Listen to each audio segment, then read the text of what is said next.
Would you like to work closer to home, save money on gas, and be rewarded for your hard work and attendance? Then Bellisio Foods is looking for you. That's right, Bellisio Foods is now hiring for multiple positions and shifts with great employee benefits, an on-site health clinic, competitive wages, and advancement opportunities. Bellisio Foods is a company that truly values their employees. Apply online at BellisioFoods.com/careers. The Jackson County Fair Board, in conjunction with Total Media, proudly present Neil McCoy. Neil McCoy. Saturday, July 15th at the Jackson County Fair. VIP track access seats now available for only $30, which includes admission to the fair. Get tickets now at JacksonCooHfair.com or at the Total Media Studios in Jackson.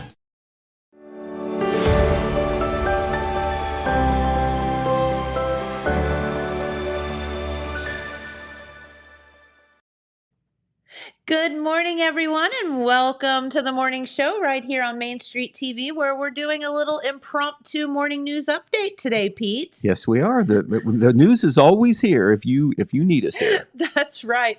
And thank you. We had a guest. She was feeling a little bit under the weather, so poor Pete had to scramble and put a little morning news update together. But it's also good to catch up on, with you and what's going on, in our community. It's more timely that way also. For so sure. That's okay. For sure. We're always working on things for the newspaper, for the radio, for the website or whatever. So, we may have a half-baked cake instead of a full cake, but, we'll have a cake, though. A cake nonetheless. All right. Well, yes, I guess one of the more breaking stories we'll start off with. Okay. There was I never knew whether this was a word or not, but I'm going to use it, a humongous brush fire up on the county line. And we're talking about in Washington Township in the Richland Furnace area, if you know where that's at. I have no idea. Where is that? You go to Wellston and go north, and about the time you hit the county line, that's where you're at. East, or rather west of State Route 93 in Hamden, but not too far in that direction. West would be to the right. Well, if you're going up the road, be to the left. To the left. Okay. Correct. Okay, gotcha. But yesterday, the Wellston Fire Department, that is in their main coverage area, they were called to an area along Richland Furnace Road. The railroad, the short line railroad, runs through that area too, which is relevant in this case, from what we understand. Gotcha. But I was on the line last night with Assistant Fire Chief Aaron Dupree. He was good enough to give me some information. And Jeremiah Shaver, even though he was working from home yesterday, was monitoring on the scanner and somehow was able to make arrangements to get away and get some pictures. Okay. The reason that Dylan has thrown up this picture here and that Jeremiah took it, it's along the railroad track, and that is where it appeared the fire started. It did start for sure along the railroad track. Really? It did not involve the railroad track, but Aaron Dupree and other firefighters who were at the scene commented to Jeremiah and then Aaron to me last night that they feel that sparks from a passing train may have ignited the fire. That's what I was wondering. Was it because of a train or someone walking on the tracks? Or I don't know whether they saw this. I'm not sure that's the case, but they know that a train came through there, and they feel that sparks from the train may have done it. The train was not on fire. It's just it's metal on metal, right? And you get sparks. Exactly. I think you probably can see that quite often when you see a train passing if you look carefully. But you can see the terrain there where this took place, heavily wooded. Yeah. Part of it was in the Richland State Forest. Part of it was on private land. So how big was this fire? There were at least 7 separate fires in a 1.7 mile area. Holy moly. So here are some of the firefighters and EMS persons that were on the scene, staging or on the scene to be ready to help. Every fire department in Jackson County except Sauda Township was at the fire helping Wellston on this, except for Sauda Township, and they were only not there because they were covering the Jackson station. Yes. All the Jackson folks went up to help, and they didn't want to leave, the county seat and the area without firefighters. If suddenly, they had to come from 15 miles up the line there to do a fire in Jackson. But this brush fire covered Aaron Dupree, estimated about 30 total acres. But Wow. once again, the problem, 7 separate fires. Of course, it's not right along the road where you can just stick the hose and go after it. You know, you have to, they used an ATV. They used one of the railroad vehicles that can go like a hand car that can go along the track. Yeah, we've And seen. Yeah, They can check out the fire from there as well. But once again, 1.7 miles, 1.7 mile area, 30 acres, multiple fire departments. As a matter of fact, in Vinton County, you had Hamden, you had Harrison Township, and in addition to that, you had the state forest firefighters there as well. Okay. I understand Boy, from that's ODNR, the terrifying. High Division of Forestry. The MacArthur Fire Department, which is, of course, the largest fire department in Vinton County, would have been there too, but they had a fire very close to that in southern Richland Township, which is very close to where this was. Now, I've contacted them. I've not heard from those folks yet, but Aaron Dupree speculated that their brush fire may have been similar in that the train caused it because the track goes through there as well. Uh-huh. And their fire occurred just shortly after the fire in Washington Township. That would They make were sense. separate. They were separate by some, land and territory, but close enough and along the track that they very well may have been caused by the same thing. But we're going to have that report out, Jennifer, online a little bit later this morning. We hope. Okay. I've got a story pretty well crafted on that. We're going to have something on the radio as well, and of course, Jeremiah is getting these photos ready. We'll have those online and in the print edition on Saturday as well. But fire reported 2:15 to 2:30. When I talked to Mr. Dupree last night, the report was not finished, but he told me what he could off the top of his head. Long day for him. 2:15 to 2:30, and they were out there till at least 8:30.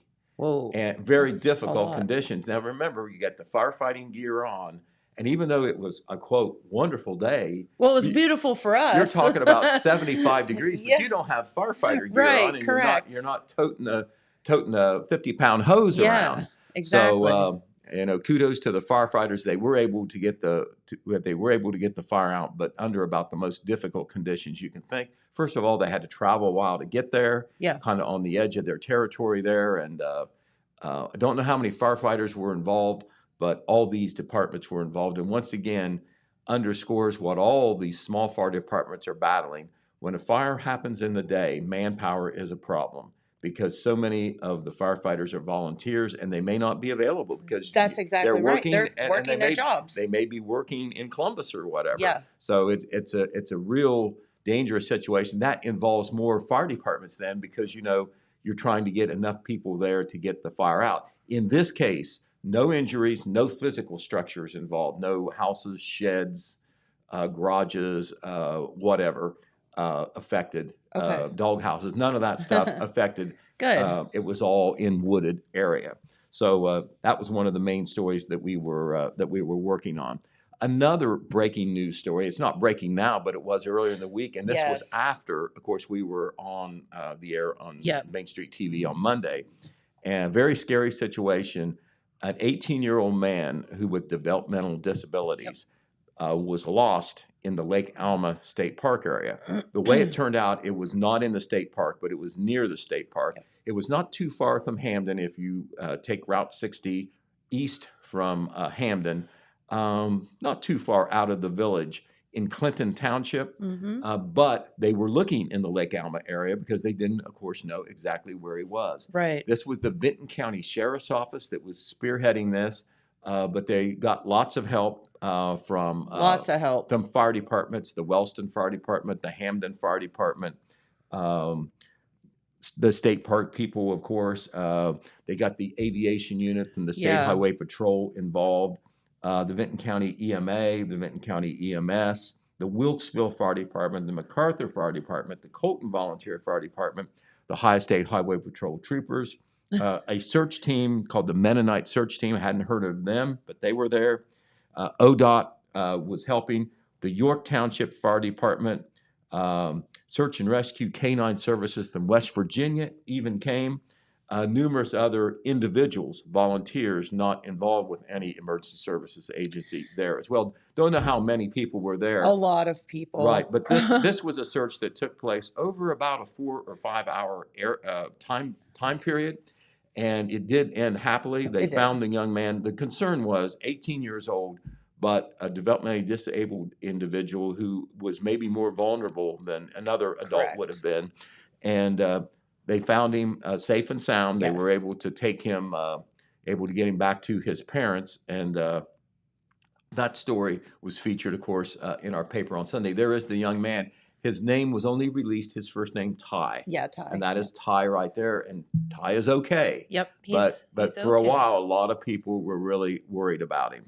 Yeah, I got a phone call from one of my good friends who actually works with folks, one of the organizations that works with folks with disabilities, and he was there on the scene. He said they were one of the first ones there on the scene, and they hadn't found Ty, and my friend was so distraught.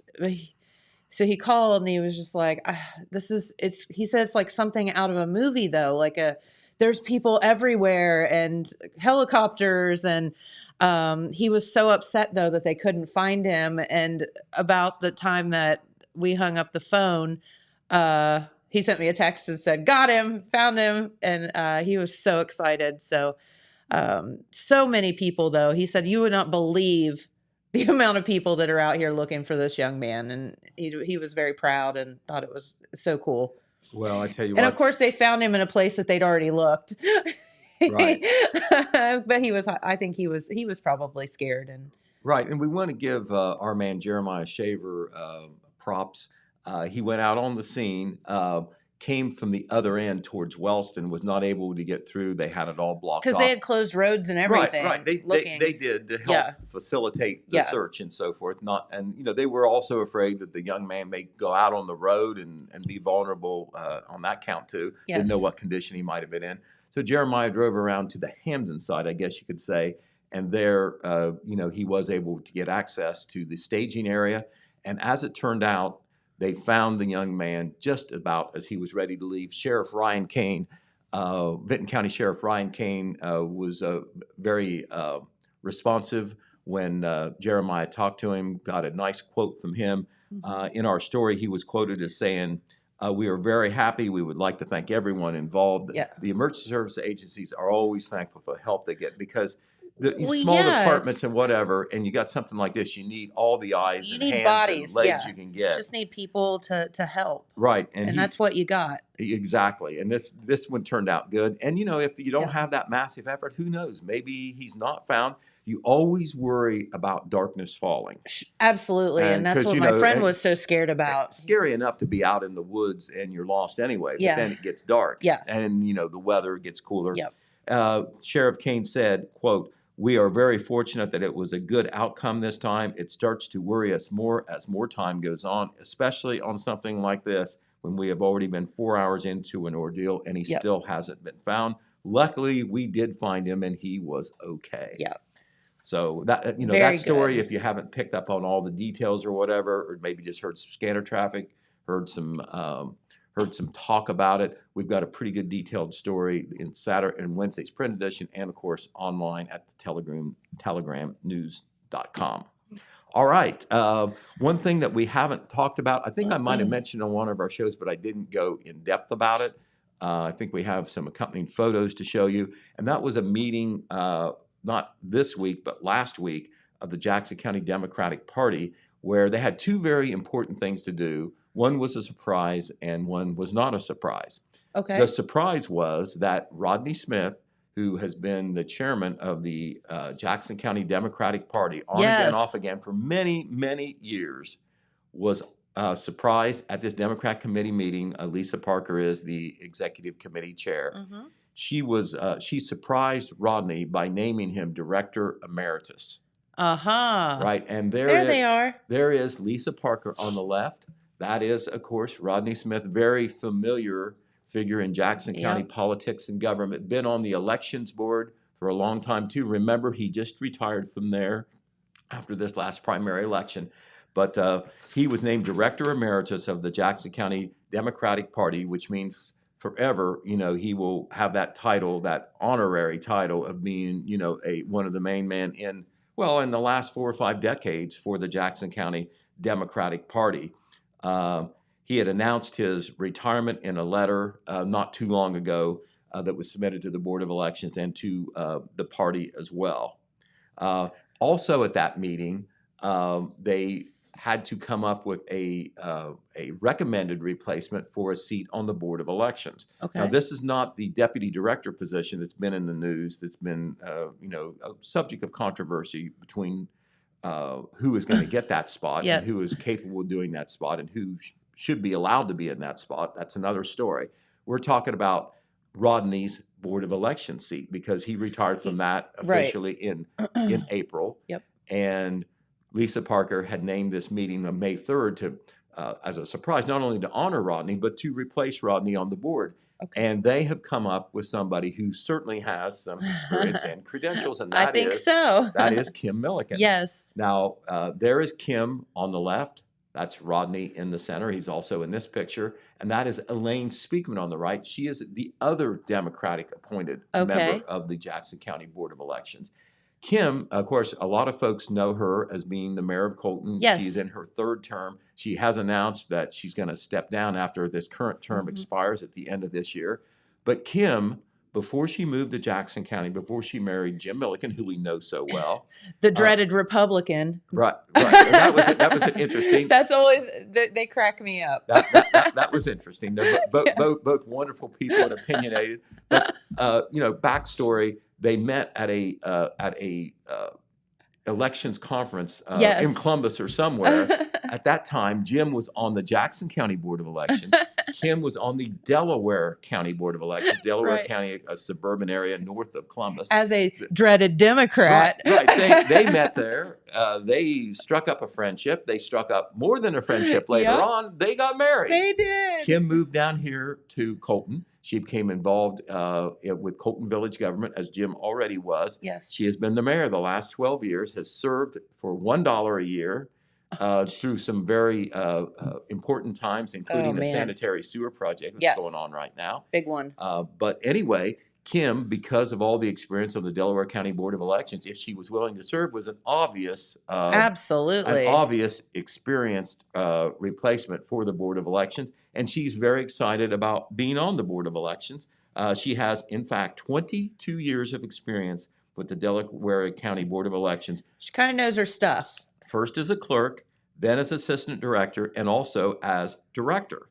She has already announced her plans, of course, to step away from her current role as Colton mayor at the end of the year. I think that Kim is now officially on there pending the approval of the Secretary of State. These things don't happen very often, but if my memory serves me correctly, it only has to be, a board appointment only has to be approved by the Secretary of State. It does not have to be approved by the board members as a staff position does. Okay. And, normally Gotcha. the tradition goes that, the party's appointment or recommendation for that appointment is approved. Well, so, we'll see. Yeah, we will see. So a lot going on the Board of Elections level in Jackson County. All right. Of course, we're heading into the end of May, which is, of course, graduation time, both at the college and high school level. We'll focus first on the high school level. Remember, we honored and recognized in the paper, on TV, and on the radio the graduates from both Oak Hill High School and Vinton County High School, the honor graduates. Yes. Both those schools will have their graduation ceremonies on Friday, May the 19th in the evening. Vinton County will have theirs outside on the football field, weather permitting. If the weather does not permit, they'll be in the gymnasium. Yep. And Oak Hill will have theirs out on the field as well. As far as I know, I've not heard that that'll be different. They've done that the last couple years. Of course, the advantage there, you have much more seating. And, your rain site, you got the high school right there. Yep. If you have to go inside, that would be the gymnasium, of course. Yeah. So we'll try to confirm that, but we know that that both of those dates will be Friday in the evening, Okay. those two graduation ceremonies. Earlier this week, we had it in the Telegram who the Jackson High School honor graduates were. Okay. And we're going to put that picture up, Dylan, if you would. And Dylan knows these folks very well because they're his classmates. They posed in front of the doors. That's the picture they wanted. From the left, hand clapping, because they are the top of the class. They are. Natalie Malone, Katie Brown, Donald Cruz, and Alexis Bragg. So those are the four. Very good. I'm guessing that they may be 4-pointers. I'd say 4-pointers so. being Plus. perfect GPAs. Yep. But just a little bit about each of them.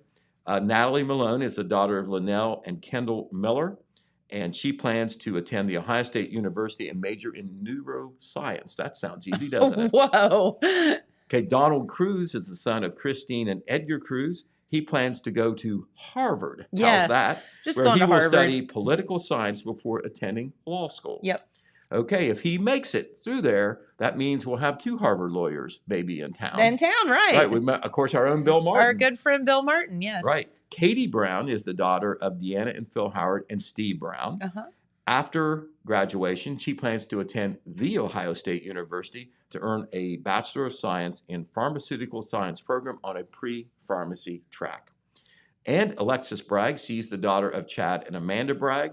She plans to attend The Ohio State University, major in biology on a pre-medical track. So you can see the caliber of these kids and the great ambitions, the great ambitions that they have. So certainly congratulations to them. Yep. The Jackson High School graduation will be at 8 p.m. on Friday, May the 26th. It's always Memorial Day weekend, right? Always Memorial Day weekend with a few other things are happening. Mm-hmm. 8 p.m. it will be at Alumni Stadium. And let me tell you, they really try to make it happen outside. They do. They have the eye on the sky. They have their eye on their cell phones. And if there's any way they can do it, they're going to do it outside. Since they've done it outside, and it's been, golly, time flies, 15, 20 years, they've never gone inside. Maybe once or twice they could have or should have, but they didn't. There's been some times when the rain was coming down. But you know, once again, in whatever, however it unfolds, the advantage of being outside is you don't have to worry about somebody not getting in or not having a seat. Yeah. Even at Jackson High School, in that huge gymnasium, it would have to be a ticketed event. It is, and nobody wants only that. So many relatives and friends can come in. So you know that's just no good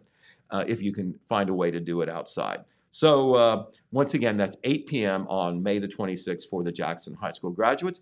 We haven't announced the Wellston honor graduates yet, but we will, I promise you. And their graduation is on also Friday evening, May the 26th. Okay. And that's earlier in the evening. I believe it will be at 6:30. I'll try to confirm that. That is past practice, and it's in the gymnasium. They have not had it outside before. Okay. Of course, they don't have a football field there on campus either. That's right. So that would be a little problematical, too, if they had rain. Correct.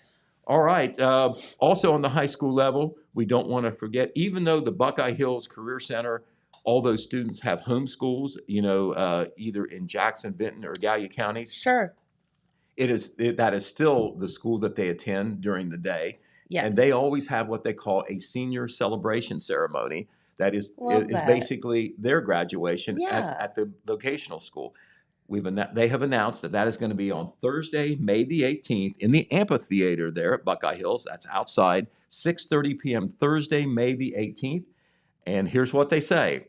The ceremony will be held outside, rain or shine, unless the weather is deemed too severe by the administration. It sounds like they are determined to go outside as well. Yep. If an extreme weather event occurs, an all-call and NICSO alert will inform all staff and communities that the ceremony will be held on an alternate date and time. So that's a little bit of a different approach. Okay. They'll just set it back a couple days to Saturday, May the 20th at 2 p.m. So their contingency is to have it 2 days later, different day. as opposed to go inside.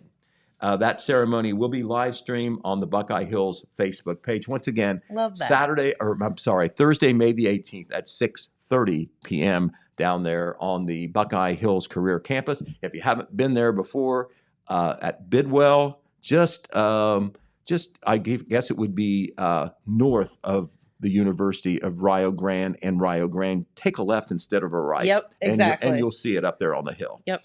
All right. Speaking of the University of Rio Grande, they've got graduation. Oh, It's this Saturday. yes, it is. So that's one of the big events this weekend. It is their 147th commencement ceremony at the Woohoo. University of Rio Grande, 1 p.m. Saturday, with 342 students set to graduate. The speaker will be former United States Senator Rob Portman. I think we mentioned that on an earlier cast, but it's coming up this weekend.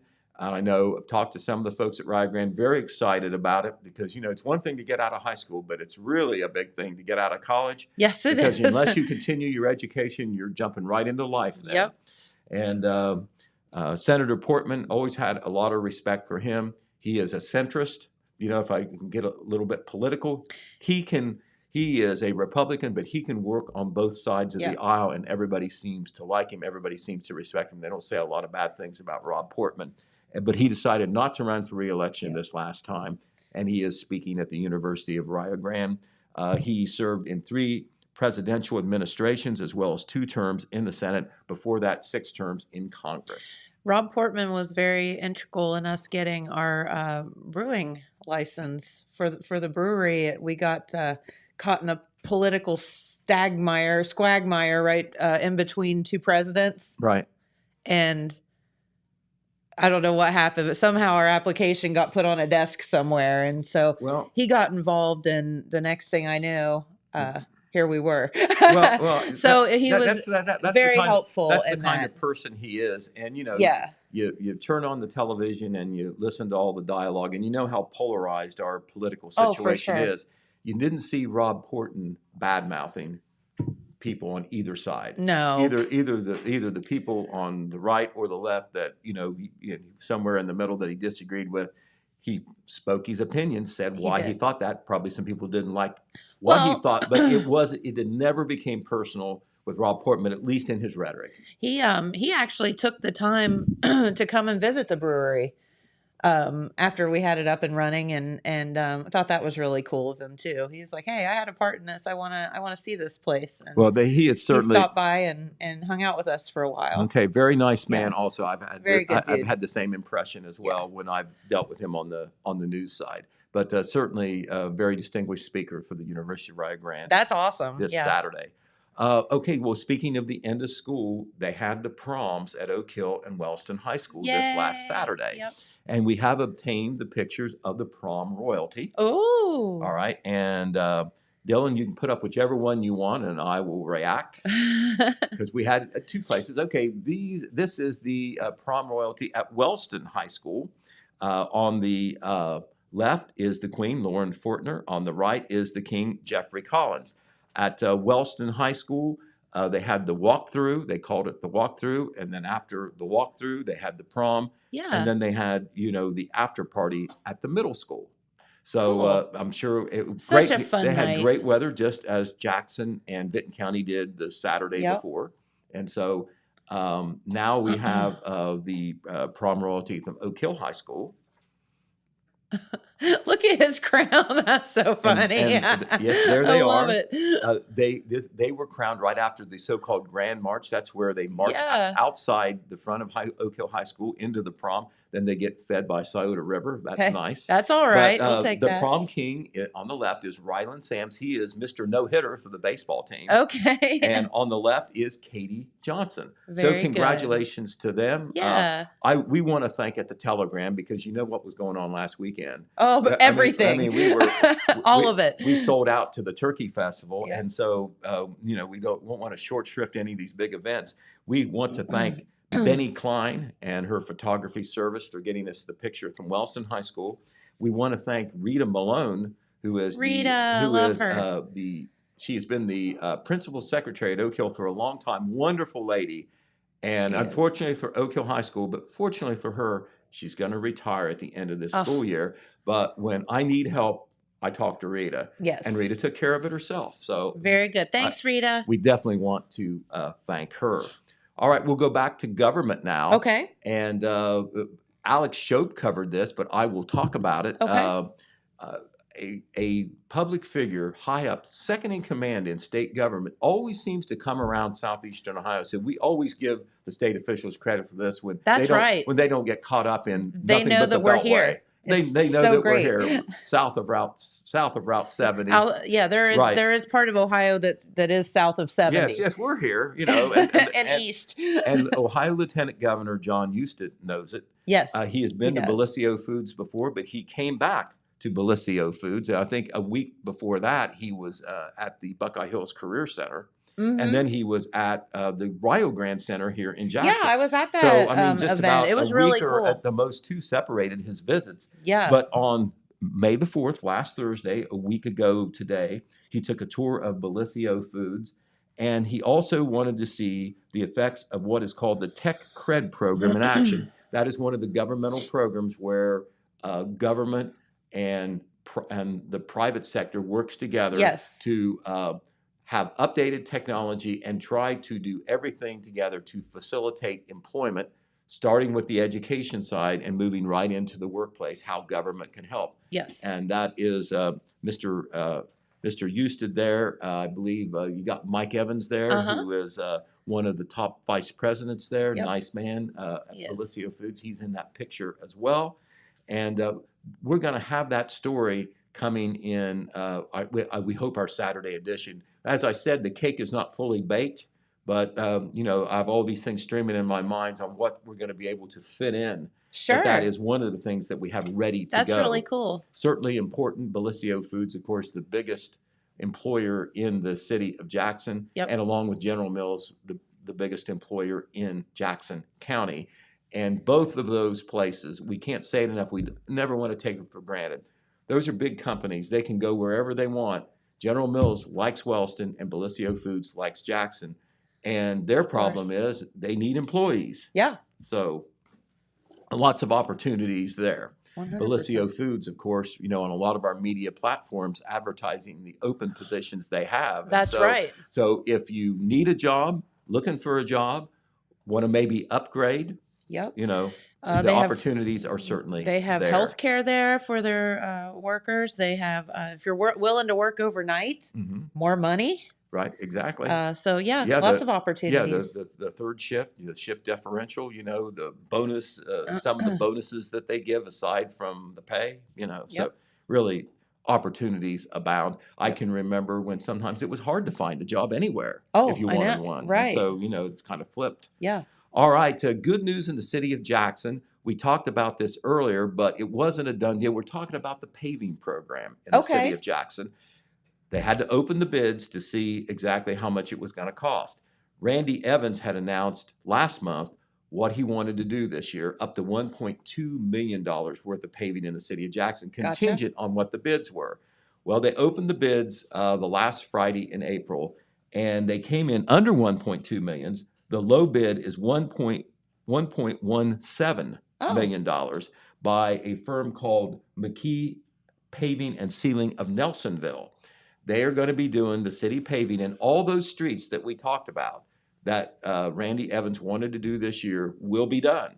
And furthermore, although no schedule is set yet, they hope it can be done a little earlier this summer than Great. last summer, maybe June or July. Okay. But a lot of paving all over town, $1.17 million at least. They have that much money. That's what the contract is for. Who knows, maybe a little bit more. Sometimes a variable is the cost of asphalt at the time that you're Some putting of out that there. stuff. There's always variables, even though Sure. you have a contract. Things can change. But one of the areas that they hope to pave first, and perhaps you've noticed if you've driven by on Huron Street in Jackson, a lot of improvement and construction activities taking place at Hillcrest Pool and Park. Okay. They're improving the basketball courts up Mhm. there. They are paving the parking area. That will be part of the paving project. I think they're extending the parking area. If you noticed last summer, they tore down one shelter house, Yes. built a new shelter house in a different location, and then a second shelter house. There's a shelter house on both sides of where you go into the pool. So Yes. a lot of improvements up there. It's really nice. Right. And of course, they hope to have the paving done up there before Memorial Day weekend, which is coming pretty close. Quicker than you think. Right. So anyway, I'm sure that Yes. they'll try to work the schedule on that so, it is least disruptive. if the paving can't be done till a little later. But that will also be done on the front end of the paving project in Okay. Jackson. And once again, Randy Evans cannot say this too much. The paving program would not be possible were it not for the passage of the 1.5% city income tax. Sure. You know, I've lived in Jackson a long time. You've lived in the Jackson area for a long time. And there just wasn't money to do these things. No, It wasn't you're anybody's right. fault. There just wasn't the funds to do it. Well, again, we were one of 2 cities in the entire state that didn't have an income tax. Right. And then, of course, this is old news, but there was ways the city was allowed to spend money in the past using utility monies. Yes. It was allowed. It was not allowed after 2 or 3 years ago. And that made the Correct. situation for having things for paving and infrastructure even more crucial. Correct. And so I will give Randy Evans credit for getting out after being dubious about whether an income tax was needed. Once he was in there, he realized that it was. He campaigned for it, and after several rejections over the years, this levy, not the levy, but an income tax, a city income tax, was approved in Yes. 2020. It will go for 5 years. He says that it will take more than 5 years to do all the paving that needs done, and then it'll be time. Then we'll have to start all It'll over be again. time to start all over again. Yep. All right. Going north now, when we're speaking about infrastructure, big construction project on the dam involving Lake Hope State Park in Benton County. For those who have not been there, there is a photo of where they're working up there on the lake. Okay. And they're trying to keep the public informed because we're moving into the season where there's more activity, more tourists. Sure. Lake Hope State Park, I know it's in Little Old Benton County, is one of the more popular state parks in the entire state. It's beautiful. It's beautiful, and it probably gets some advantage because it's sitting close to the Hocking Hills Yeah. and all the folks that come there to visit. But their latest update on the dam is that the lake is now 3 feet below the normal pool because of this work, Okay. and will remain 3 feet below the normal pool throughout the summer as construction work continues on both the dam and the spillway. The boat ramp is operational, so you can use it. There is 2 feet of water depth in the beach for wading, but swimming past the buoys is prohibited. So, kind of Okay. restricted swimming situation, but there is swimming. The boathouse will be operating as usual starting on Memorial Day. That's the normal schedule there. Okay. They do want to thank, in addition to informing the public, they do want to thank the public for its patience as the park continues this important work. Sure. Couple announcements out of the city of Wellston. All the cities, or most of the cities, I suppose, have the rules on mowing. Minimum amount of mowing because, you don't want hoggy-looking properties where you got all the grass and weeds growing up and, it just doesn't look nice and maybe a neighbor wouldn't appreciate it, let Right. alone people driving by. Well, the first required mowing date in the city of Wellston, there are 4 of them throughout the year, is this Sunday, May the 14th. Okay. So the grass has been growing for more than a month. Yeah. So if you haven't cut your grass by Sunday, May the I 14th. can't imagine how tall it would be if you haven't cut the Code grass yet. Enforcement Department, and that includes the director, Yeah. Ryan Pelletier, they're going to be out looking. Yep. Obviously, some people will call in and complain. That's possible too. Very much so. And so just take care of it yourself. Just mow your because grass. If the city has to take care of it, they'll charge you. And if you can't hire someone, it's fine. Right. Like, I mean, it's going to cost you, if you can do it for less than $250, do it because that's what the city is going to charge. there you go. That is the going rate for mowing a lot, and it's more than that if it's, If it's large, bigger, if it's yeah. large, right? And it's also the mowing deadline is May the 14th. The other dates are June the 19th, July the 16th, and August the 20th. Okay. Okay, yard sale season, right? Okay. We're in the yard sale season. City of Wellston has another announcement. Put your yard sale signs out in your yard, but don't stick them on the utility poles. Don't stick them in the parks. Don't stick it on the public right of way. All those places is not the place for a yard sale sign. Okay. If you do, they're going to take them down. Gotcha. All right. So the yard sale information, they'll also put it on a designated monthly post on the Wellston City Facebook page. They'll help you advertise Oh, that's cool. your yard sale. That is nice. That's a good idea. Mindy Eisenogel does a lot of things up there. I imagine that she'll help with that. Signs are not allowed in the following locations. Are you ready? Yes. They are not allowed on utility poles, stop signs, street signs, sidewalks, planter strips, city parks, right-of-way of streets, medians, trees, and planter areas. I know a lot of folks probably would like to put them right in the right in the area on Broadway Street Yeah, where sure. the monuments are, because Yeah. everybody sees that. That's a no-no. Don't do it. So we will have those notices published in the paper. Hey, we want to do props to the Jackson Rotary Club. They don't have as many members as they used to, like a lot of these service clubs, but the people that are there are still working hard. I'm a paper member. I still pay my dues, but I don't do my good deeds for the Rotary Club the way I used to. But I do respect what they do, and I know what they do. Absolutely. And one of their best projects, and any member will tell you this, is the Hope Haven Picnic. Yes. That was held last Tuesday. Oh, cool. At Manpower Park. And the Rotarians, there are some of them working right there. I'm going to give credit to the girls on the serving line right here from the left, Brittany Carper, Melissa Sowers, Kim Harless, and April Eifler. They are serving the kids and the Hope Haven staff that are coming through the line, also Rotarians as well. But this was a great picnic-style buffet. Some of the men did the grilling. I think we have a shot of that. There they Nice. are. If you're near and you see the aroma of the hot dogs and hamburgers, you want to come. But Roger Donaldson, Dave Samples, and Joel Wood were either there grilling or taste testing. I'm not sure which. Either way, yes. But they were there, and the Rotarians had the help of the Jackson High School Student Council. They helped run the picnic, and they did activities with the kids on the playground equipment, out in the open area, played ball, frisbee, or whatever. And it's just a great outing a supervised outing for the Hope Haven students and adults and the staff. I know that Nick Elliott, the superintendent of Hope Haven, he is a Rotarian himself, by the way, is very thankful for this project. All right, we'll turn to sports real quick. Last night was a great night for the Jackson High School softball team. Okay. They were playing up on the hill, as we say, in the stadium there by the field house. And for the first time since 2019, a young Jackson team, maybe who has been playing better than some people expected, won a sectional championship tournament game. Way to go, girls. They defeated Miami Trace by a score of 7-1, and they will be going to the district tournament. Serenity Taylor, a young freshman pitcher who's helped this ascendancy for the Jackson softball team, was the winning pitcher. Maddie Wright, another freshman, hit a home run. Nice. And Coach Alex Stevens' team has a 15-5 record, and this is the best season that they've had in several years and the first sectional championship that they've had. They will be playing Monday over at the Ohio University softball field in Athens against Unioto in the first round of the district tournament. So we want to congratulate them and wish them Way to go, girls. well. Okay, now down at the middle school, or on the middle school campus, the Jackson Ironmen were playing a regular season game. Yep. And myself and Dan Morrow was broadcasting that. Our own James Hamilton was down there taking pictures, but it was a good one. Oh my gosh. Oh, look how cute you guys are. We didn't know that picture was in there, but thank you, James. But anyway, I do want to thank Dan Morrow for joining me all year. You look so official. I tell you what, he knows so much about these athletes and whatever. He can do play-by-play, color, or whatever.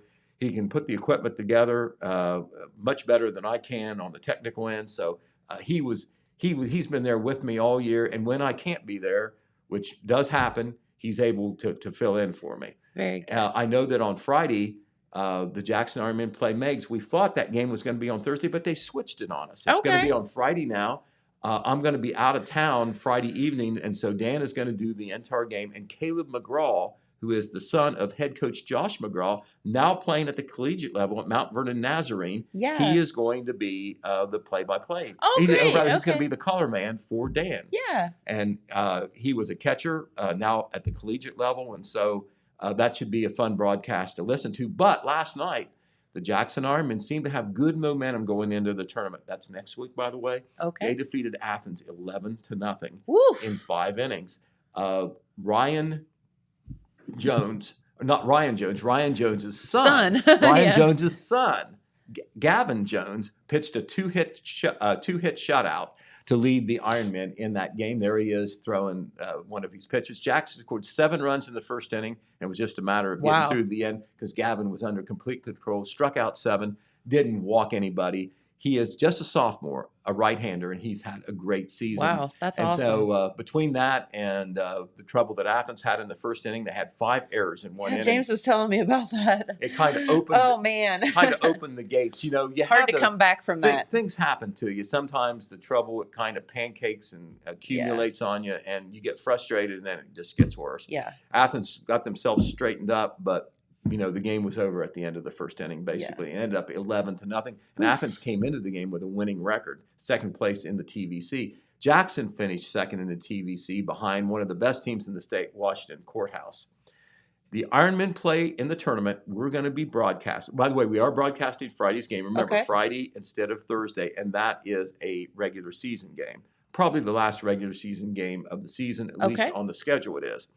But on Monday, we will be there 5 p.m. Broadcast time, maybe a few minutes before, for the first round of the tournament. Gallia Academy will play at Jackson. And this is first round of the tournament, Division II sectional. Jackson is seeded 4th, which is high. There's only 3 teams rated ahead of them in the whole district. If Jackson wins, that's IF, because, if you presume a victory, you know what happens. Oh, yes. Gallia Academy is a rival. They'll come in hungry. If Jackson wins the game, they'll play at home again on Wednesday against the winner of the Greenfield Miami Trace game, which is, I think, going to be played Monday as well. Okay. And that game would be home as well because of Jackson's seed. If Jackson wins both of those games, they will be sectional champions. Then the next week, I don't know what day, they would be in the district tournament over at Ohio University. We don't know whether we're going to broadcast that game because we normally just do the home games. We may. We'll just have to, wait and see on that one. But they would have to play, provided that they don't stub their toe, Washington Courthouse. Their nemesis. Yes. That's beat them twice this year and beat them out for the conference championship. So also last night, don't have any details for you yet, but we'll tell you later on. They had the big TVC track meet at Vinton County. Okay. Both Wellston and Vinton County involved in that, both the boys and the girls. And Red Thompson Jr. was up there for that. And so, we'll be reporting on that in Saturday's edition. I don't know whether we'll have this in the paper or not, but we're trying to track down the specifics. But we have to tip our hats to a wonderful young lady who was a valedictorian at Jackson High School last year, Olivia Kennedy. Yes.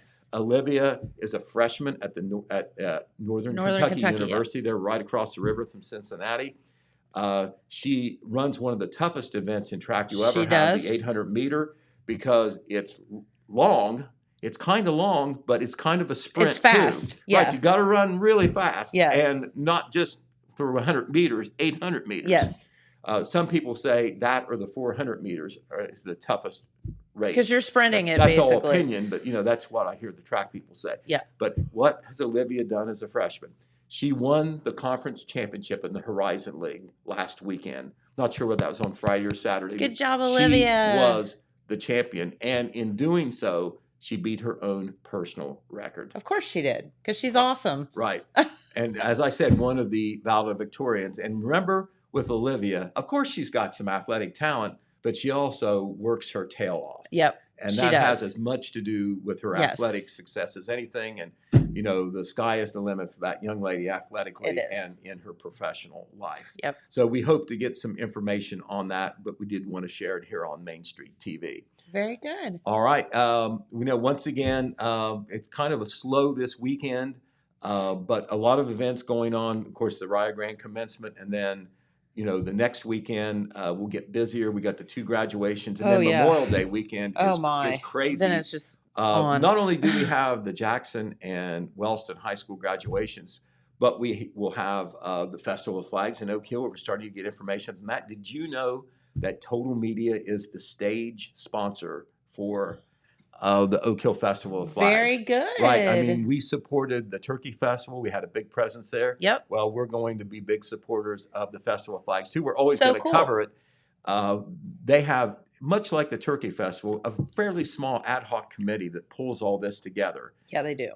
And they've been working all year, and they've released their preliminary schedule, but they've added some events. They're going to try to have some extra special things in line with Oak Hill's sesquicentennial, Hey, you said as it. Jeremiah would say. And so we're going to be releasing more information on that because we're getting pretty close to that as well. The Cooper Strong event is also that Saturday morning in Jackson. Okay. That is the 5K event that is really not a race as much as it is a fundraiser Sure. and a tribute to the late Emily Jo Cooper, Yep. who, of course, was a valedictorian herself in the class of 2012 or 11, one of those years. Went on to Marshall University, was a star and captain of the softball team. Yep. Came back to Jackson to coach, tragically killed in an automobile accident in Yeah. 2016. Her aunt, Kalina Cooper Snyder, and all the family have pulled this Cooper Strong event They to have. raise funds It's huge. to support the softball program, to have a scholarship, and to put money into the new indoor hitting facility, which is reality, and that they are using up there on the That's campus. right. So, Very good. and then of course the alumni events in both Jackson and Wellston and all over. MacArthur has alumni as well. Just there's so much I can't even remember all, but I don't know how we'll get it done that weekend. It is not going to be a vacation weekend for the news staff. No. They all know ahead of time. I've warned them. Yep. But anyway, most of this stuff is good stuff. So we're That's glad to true. do it, and we'll try to cover it the best we can. Tell you what's coming, and when it happens, report on it on our different media platforms. Alex Shope is here. Hi, Alex. Does such a great job. Title of editorial assistant, but he is just as much as that a reporter and one of the best writers I've He ever is. had on the staff. Vocabulary, use of the language, knows style already, and will do anything I ask and volunteers for stuff. I know I may be embarrassing right now, but all that is true. Yes, I'm it is. so glad that he's part of our team. And just this past week, he's covered a couple of events. He's going to tell us just a little bit about it before we go off the air. Okay. He covered the Community Wellness Day that was down at Manpower Park. Yeah. Remember, we had Audrey Jones in here to talk about it earlier in the week. And then last night, this is such a nice event. The Elks Lodge does so much out in the community. Mhm. You get this image of a fraternity, whatever, and it's a club, it's a place to go to socialize. Well, Right. my gosh, they do so much in the community. The Elks Yes. Lodge is not that way at all. A lot of members. They do so much for the youth, so much for law enforcement, so much for firefighters. They are just so supportive. And this banquet that they had, they call it their youth banquet. They do scholarships. They do an essay contest. They award winners there, and they do the famous hoop shoot Yes. that Jackson area kids have done so well at in the past. But Alex was there as well. So Alex is going to tell you a couple of things about that, kind of tease some coverage that we will have upcoming. Very good. Sounds awesome. Thanks, Pete. All right. Well, thank you so much. Well, we're so happy that you spent the morning with us as an impromptu guest. Come on over, Alex. He's got his Nirvana shirt on. Yeah. See if I can't hit my leg on the table today. I didn't. How are you doing, buddy? Just getting some work done in between periods of dissociation, but we're Oh, we love this guy. So is Nirvana your favorite band? no. You just have the shirt on? Sure. Okay. Cool. All right. Are you a fan of Nirvana? Yes. Okay. He's like, who's Nirvana? No, I just like the designer. I just thought it was a cool shirt. No, I'm just teasing you. So what the heck? You've been reporting on a couple of events. I know that the wellness event, Mhm. man, it looked like there were a ton of people there. There was a very, very nice turnout. A lot of people filtered in. I was there for about an hour, 15 minutes. Uh-huh. A lot of people filtered in and out all day and walked around, enjoyed the very, very nice day. Yeah. There's one. But Manpower Park's just a nice place to go around to walk. But when we're having a community event like that, it kind of makes it nicer. So Sure. So what were some of the things that happened, Alex? well, a lot of these suicide prevention organizations showed up and had offered resources to visitors and such. It was very similar to the Hope Fest. Yeah. At Rio, I think I was talking about last time. Yeah. You had different parts of the Suicide Prevention Collaborative. I believe that's what it was called. Like the ADAMH board. Oh, there's Matt. And the ADAMH board, Hopewell was there. Sheriff's office had set up. I mean, even Bellisio Foods was there doing open interviews. I mean, there was a lot of resources available for people who may want to just need help in any way. Sure, absolutely. And then there was some fun stuff too, like some inflatables for Very the kids fun stuff, and yes. food. We had well, we didn't, but Did you we sneak had some Matt. pizza? You snuck some No. pizza, didn't you? No, I generally try not to eat and make a fool of myself. And I would have snuck at some these pizza. events, no. But yeah, DJ Rock and Reggie was there, letting people dance under the shelter and such, and there Very was good. inflatables and a lot of activities going on for the day. Very good. And do you think did you talk with anyone that was there, like, and was inspired maybe to get some help or anything like that? Were you able to talk to any of the folks that stopped by? No, I talked to the event organizers and such, but generally when we're considering things about these types of events, Yeah. a lot of people don't want to They talk kinda about clam that kind up, of don't thing. they? Yes. Yeah. And I try not to impose on them. Probably But makes sense. Yeah. if they want to talk, I'm here to listen. But Sure. we're all good. Yep. Okay. Cool. And then what about the Elks? The Elks, the youth banquet. I'm sorry. Kind of was like, the what now? No. No, that was a nice little event too. It's the first time I've been to one of those Okay. and such. They had a nice little taco bar there. I like tacos. Oh yeah, they forced me to eat and such. Uh-huh. The mayor, I'm going to say, when the mayor tells you to eat, I mean, I might be able to say, no, Randy, I'm good. But Kim Harless told me to eat, and I know better than to argue. Oh yeah, don't tell Kim Harless. No, no. it's a resounding yes, ma'am. So, but no, there was they announced the award winners for the hoop shoot contest. There's the scholarship winners, and the winners of the Americanism essay. This year, different divisions Okay. and such. Kim Harless, I think, took over the Americanism essays. Keith Denny introduced the hoop shoot winners, and Tammy Jones was over the scholarships. Very good. And that's just another organization in town supporting our local kids, and that's awesome. Oh yeah, they're as Pete said, they're involved in just about everything you can think of. Yeah.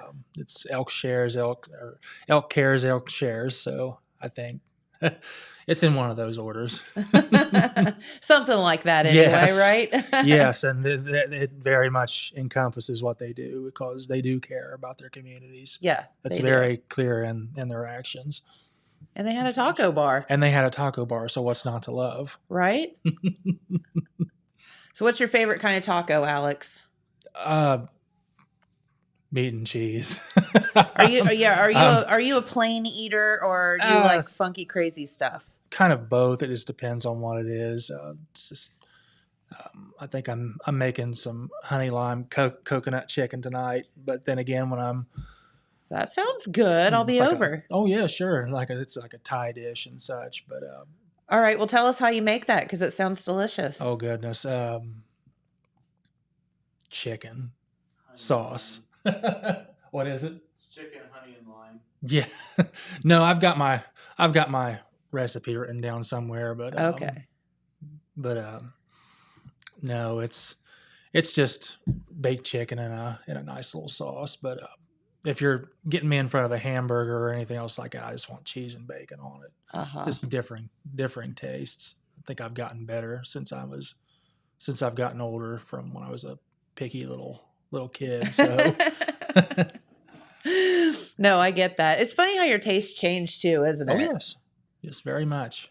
Like I drive my husband crazy because I'm a black and blue burger kind of girl. Like bacon, blue cheese, blackened. Sure. I think that's delicious. Oh, I get it. Could throw some mushrooms on there maybe even. Mm-hmm.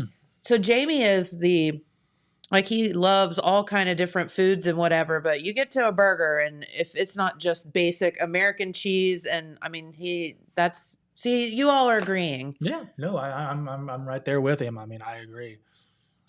He's just like, that's how you eat a burger with crappy American cheese and pickles and, lettuce, tomato, pickles, all that. I get you. The crappier, the better. Yeah. Just crappy American cheese.